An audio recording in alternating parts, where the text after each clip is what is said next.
Hello friends, আমি চলে এসেছি আমি কার্তিক, আমার নতুন ইউটিউব চ্যানেল টু সাইড কিচেনে। আজকে আবার একটা নতুন রেসিপি নিয়ে। আজকের রেসিপি হচ্ছে ডিম আলু ভাজা।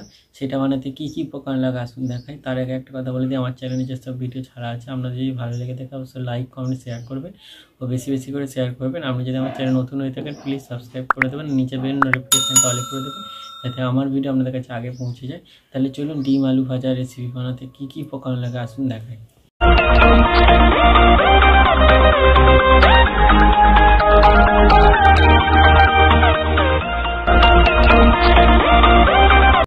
তাহলে ডিম আলু ভাজা রেসিপিটা বানাতে কী কী উপকরণ লাগে দেখিয়ে দিই। তার আগে একটা কথা বলে দিই, ভিডিওটা প্রথম থেকে শেষ অবধি দেখার অনুরোধ রইল। তাহলে চলুন রেসিপিটা শুরু করি। এখানে দুটো আলুকে আমি ছোটো ছোটো করে কেটে নিয়েছি।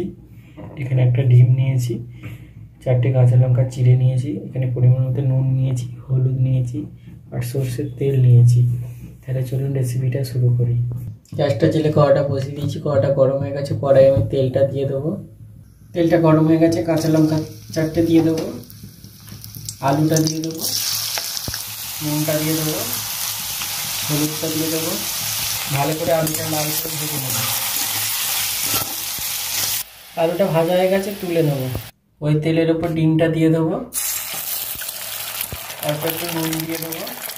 ডিমটাকে ঝিরিঝিরি করে ভেজে নেবো। ডিমটা ঝিরিঝিরি করে ভেজে নিয়েছি। এবার আর ভেজে রাখা আলুটা দিয়ে দেবো, দিয়ে একসাথে একটু নেড়ে চেড়ে ভেজে নামিয়ে দেবো। দেখুন আমার ডিম আলু ভাজা রেসিপিটা রেডি হয়ে গেছে। এই রেসিপিটা যদি আপনাদের ভালো লেগে থাকে অবশ্যই লাইক কমেন্ট শেয়ার করবেন ও বেশি বেশি করে শেয়ার করবেন। আর প্লিজ সাবস্ক্রাইব করে দেবেন, আমাদের পাশে থাকবেন। চলুন তাহলে দেখা হচ্ছে নেক্সট ভিডিওতে।